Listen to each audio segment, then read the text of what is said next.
Professor Zixnax adjusted his tentacles nervously as he faced the classroom of eager young xenobiology students. Today was the day of his most ambitious experiment yet, one that would either make his career or get him laughed out of academia forever. He cleared his throat sacs and began.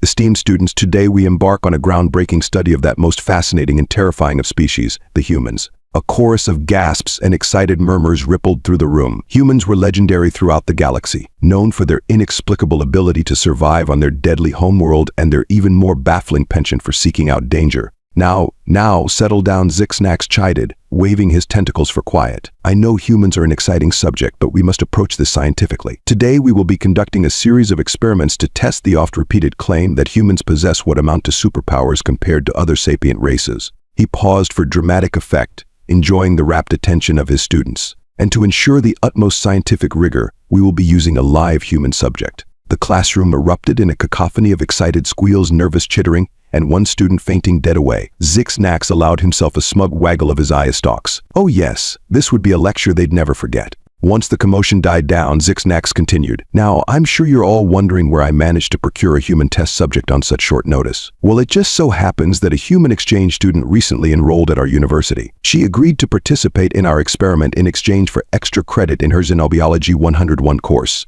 He turned to the door and called out, "You can come in now, Ms. Johnson." The door slid open with a hiss, and a collective gasp went up from the class as a human female sauntered in. She was of average height and build for her species, with brown fur, no hair atop her head, and pale pinkish skin. But to the alien student, she may as well have been the most exotic creature in the galaxy. "Sup, everybody," the human said with a casual wave. "I'm Sarah, ready to science the shit out of this," she grinned, revealing disturbingly sharp omnivore teeth. Professor Zixnax fought the urge to recoil. Even after extensive study of humans, he still found their appearance unsettling. Those flat faces, protruding nasal structures, and beady little eyes. He shuddered inwardly.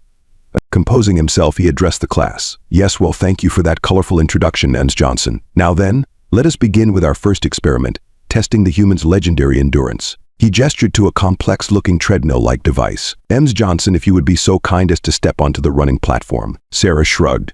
"Sure thing, Prof. But I gotta warn you, I haven't hit the gym in like a month. My cardio's probably shit." The professor blinked in confusion. "I see. Well, no matter. Please begin running at a moderate pace." Sarah started jogging, her rhythmic footfalls echoing through the silent classroom. All eyes were glued to her, watching in fascination. Now Zixnax said, "We will gradually increase the difficulty. First, we'll raise the incline." The treadmill tilted upward sharply. Sarah's pace didn't change. Then the speed. The belt began moving faster. Sarah transitioned smoothly into a run. And finally, we'll decrease the oxygen content of the air to simulate high-altitude conditions. A slight shimmering in the air around Sarah was the only sign of the changing atmosphere. She was starting to breathe harder now, but showed no signs of stopping. After 30 minutes of ever-increasing difficulty, Zixnax was forced to concede defeat. "All right, that's enough, Ms. Johnson. You may stop now." Sarah hopped off the treadmill, barely even sweating. "That was a nice warm-up. What's next?" The class buzzed with excited whispers. Zixnax's eye stalks drooped slightly. This was going to be a long day. "Yes, well, very impressive indeed," he said, trying to hide his discomfort. "Now let us move on to testing the human's much-vaunted strength and durability." He led Sarah to a contraption that looked like a bizarre cross between a weight machine and a medieval torture device. "This apparatus will test your lifting capacity, impact resistance, and pain tolerance simultaneously. Are you prepared?" Sarah cracked her knuckles, grinning. "Hit me with your best shot, Prof." What followed was a display of physical prowess that left the alien students in awe. Sarah lifted weights that would have crushed most species, endured impacts that should have pulverized her bones, and shrugged off pain that would have sent others into shock. "Woohoo," Sarah whooped as she bench-pressed a weight larger than herself. "I feel like I'm in a montage from an 80s action movie. All we need now is some sick guitar riffs." Zixnax's professional demeanor was starting to crack. Yes, very impressive.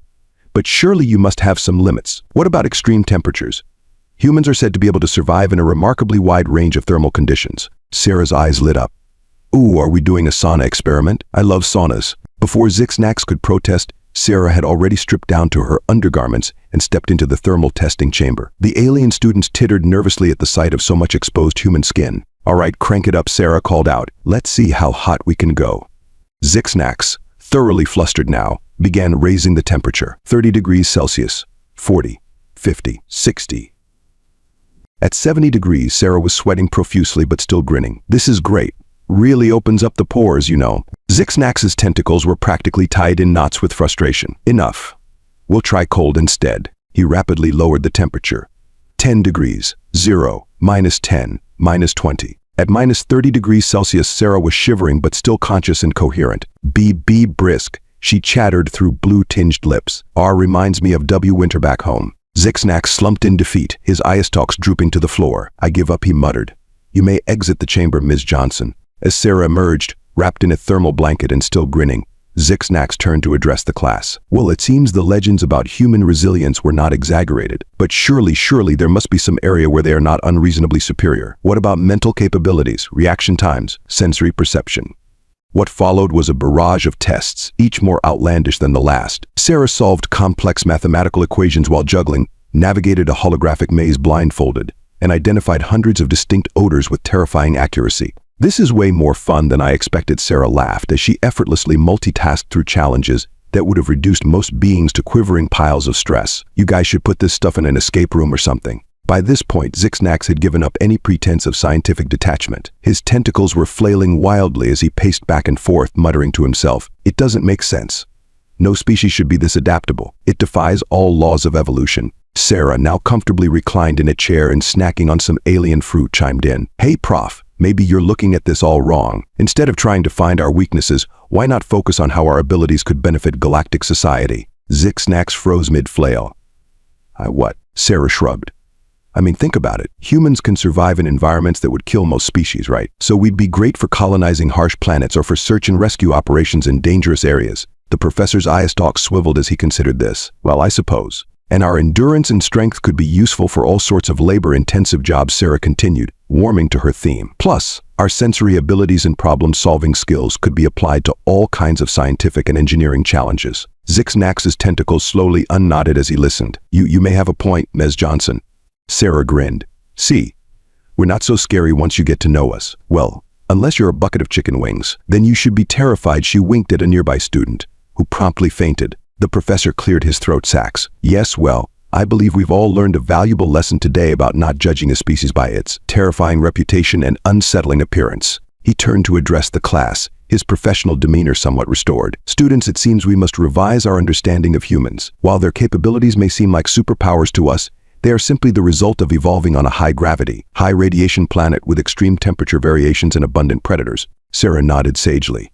Yep, Earth's basically the galaxy's gym. We're all just a bunch of adrenaline junkies too stubborn to die. Zixnax continued, gaining enthusiasm as he spoke. But rather than fear these abilities, we should consider how they might complement our own species' strengths. Galactic civilization has long prided itself on unity through diversity. Perhaps it is time we embraced our Deathworlder neighbors as valuable allies. The class murmured in agreement, eye stalks and tentacles waving in the alien equivalent of applause. Sarah stood up and took a theatrical bow. Thank you.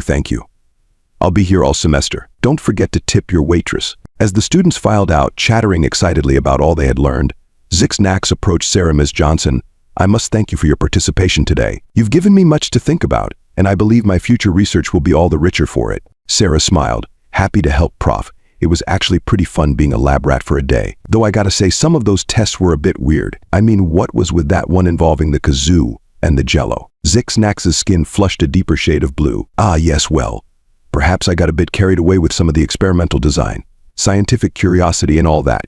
Aha, Sarah said, clearly unconvinced. Well, anyway, I should get going. I've got a rock climbing club meeting in 10 minutes. The professor's eye stalks shot up in alarm. Rock climbing. But after all the exertion from today's experiments, surely you need rest. Sarah laughed. Nah, I'm good. This was just a light workout. I gotta keep in shape, you know. Catch you later, Prof. As she jogged out of the room, Zixnax shook his head in bemused disbelief. Deathworlders, he muttered. I don't think I'll ever fully understand them. He began tidying up the classroom, his mind already racing with ideas for future experiments and papers. One thing was certain. The galaxy would never be the same now that humans had joined the interstellar community. As he worked, he chuckled to himself. Perhaps next semester he'd organize a cultural exchange program. He could already imagine the chaos of sending some of his alien students to experience life on Earth now. That would be an experiment worth watching. Little did Zixnax know, but his innocent classroom demonstration would soon spark a galaxy-wide reevaluation of human potential. In the years to come, humans would become highly sought after for dangerous jobs, exploration missions, and extreme sports competitions across the cosmos. Earth, once feared as a deadly death world, became known as the ultimate training ground for the galaxy's most elite operatives. Alien tourists flocked to experience its terrifying environments, turning previously mundane human activities into extreme adventure tourism. Bungee jumping in Earth's crushing gravity became a popular dare among alien youth. Human foods like hot peppers and caffeine were treated like powerful alien drugs. And don't even get started on the interstellar popularity of human action movies, which most species viewed as surreal science fiction. Sarah Johnson went on to become a celebrated xenoanthropologist, bridging the gap between human and alien cultures. Her best-selling book, So You Think You Can, Deathworld, A Human's Guide to Galactic Life, became required reading in schools across the galaxy. And Professor Zix, he eventually got over his fear of humans mostly and became the galaxy's foremost expert on human biology and culture. His lecture series, Deathworlders Demystified, consistently sold out stadiums on every major planet. Though he still flinched whenever a human smiled too widely at him. Those teeth were just unsettling, no matter how friendly the intent. As for the broader consequences of humanity's emergence onto the galactic stage, well, that's a story for another day. But let's just say that the universe was in for one wild ride. Because if there's one thing humans love more than defying death, it's sharing that love with everyone they meet, whether they want it or not. In the end, it turned out that humanity's greatest superpower wasn't their strength, or their endurance, or even their adaptability. It was their boundless enthusiasm for life itself, their insatiable curiosity, and their ability to find joy in the face of adversity. And if that meant occasionally terrifying their alien neighbors with their death world antics, well, that was just part of the fun. So the next time you look up at the stars, remember, somewhere out there, a human is probably doing something incredibly stupid and dangerous, and loving every second of it, because that's just what Deathworlders do. Epilogue, 5 years later. Professor Zix nervously adjusted his ceremonial robes as he prepared to give the commencement speech for this year's graduating class. So much had changed since that fateful day in his classroom. The university had become a shining beacon of interspecies cooperation, with humans and aliens learning side by side. The campus now boasted state-of-the-art Deathworld simulation facilities, where non-human students could safely experience Earth-like conditions. As Zix took the stage, he gazed out at the sea of faces, tentacles, eye stalks, antennae, and yes, those still slightly unnerving human visages. His gaze settled on a familiar figure in the front row. Sarah Johnson, now Dr. Johnson, gave him a thumbs up and a wink. Zix cleared his throat sacs and began. Esteemed graduates, honored guests, and beings of all planetary origins. When I first began studying humans, I thought I was researching a dangerous anomaly, a species that defied the laws of nature. What I discovered instead was that the universe is far more wondrous and varied than we ever imagined. Humans taught us that what we perceive as limitations are often just opportunities for growth. They showed us that with determination, creativity, and a healthy disregard for self-preservation, anything is possible. A ripple of laughter went through the crowd. Several humans whooped and high-fived their alien friends. But more importantly, Zix continued, his voice growing passionate. Humans reminded us of something we had nearly forgotten in our comfortable, safe worlds. They taught us to embrace challenges, to push boundaries, and to never stop exploring. In short, my dear graduates, the humans taught us how to truly live. The audience erupted in cheers, applause, and various species-specific sounds of approval. Zix felt a surge of pride as he watched human and alien students celebrating together. So as you go forth into the galaxy, he concluded, remember the lessons we've learned. Be curious, be brave, be kind, and most importantly, be ready for anything. Because in a universe where Deathworlders and Paradise Worlders can become the best of friends, anything is possible. As the graduates threw their caps and other assorted headgear into the air, Zix allowed himself a very human gesture, a wide smile. He had come a long way from the nervous professor who once flinched at the sight of human teeth. The ceremony concluded with a bang. Literally. A group of enthusiastic human graduates had somehow smuggled in a confetti cannon, much to the alarm and delight of their alien classmates. As multicolored paper rained down on the crowd, Zix couldn't help but chuckle. Typical humans, always finding new ways to startle him. As the excitement died down and the graduates began dispersing to find their families, Zix made his way through the crowd. He was immediately accosted by a group of beaming parents, a mix of humans and aliens, all eager to shake his hand or tentacle or pseudopod. Professor Zix, a booming voice called out. He turned to see a large, burly human man approaching, accompanied by a petite woman who could only be his wife. We're Sarah Johnson's parents. We can't thank you enough for everything you've done for our daughter. Zix felt a flutter of nervousness. He'd interacted with plenty of humans over the years, but meeting the parents of his star pupil and now colleague was something else entirely. Ah, Mr. and Mrs. Johnson, it's a pleasure to finally meet you. Your daughter has been an invaluable asset to our xenobiology department. Mrs. Johnson smiled warmly. "Oh, please call us Bob and Linda. Sarah's told us so much about you and your work. Is it true you once tried to test her pain tolerance by making her listen to Vaughan poetry?" Zixnax's skin flushed a deep blue. "Ah, yes, well, in my defense, I wasn't fully aware of the Geneva Convention's stance on cruel and unusual punishment at the time." The Johnsons laughed good-naturedly, and Zixnax found himself relaxing. As they chatted, he couldn't help but marvel at how far things had come. Here he was, casually joking with the parents of a species he once considered terrifyingly alien. Their conversation was interrupted by a commotion near the refreshment table. A group of Florian students with their delicate petal-like appendages were gathered around a human graduate who was demonstrating. "Was that a keg stand?" "Oh dear," Zixnax muttered.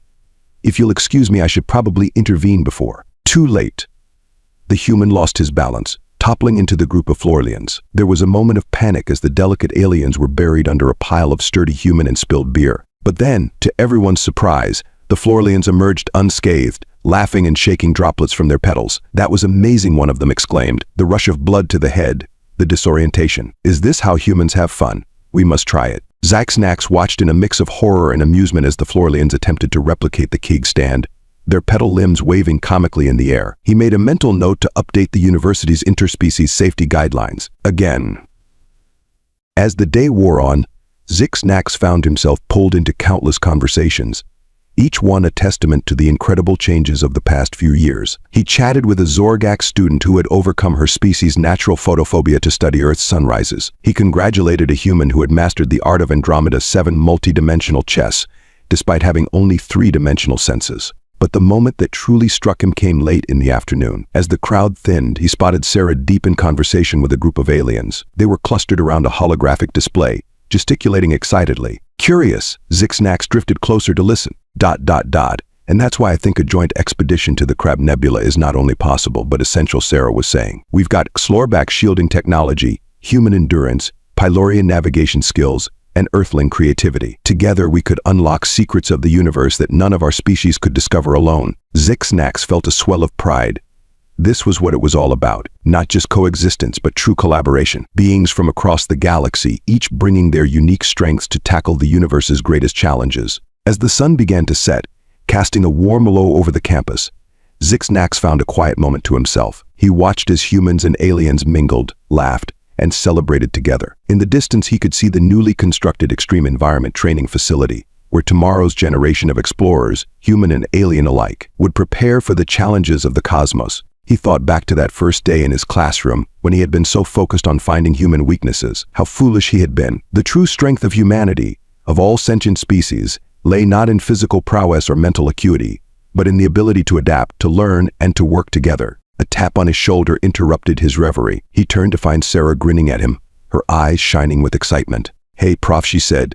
"Some of us are planning a little post-graduation expedition. Nothing major, just a quick jaunt to the edge of a black hole to study time dilation effects. Wanna come?"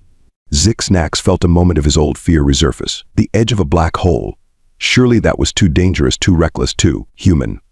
But then he looked at Sarah's face, saw the mixture of curiosity and determination that he had come to associate with the best of humanity. He thought of all he had learned, all the wonders he had experienced since that fateful day in his classroom. And for the first time in his life, Professor Zixnax felt a very human emotion.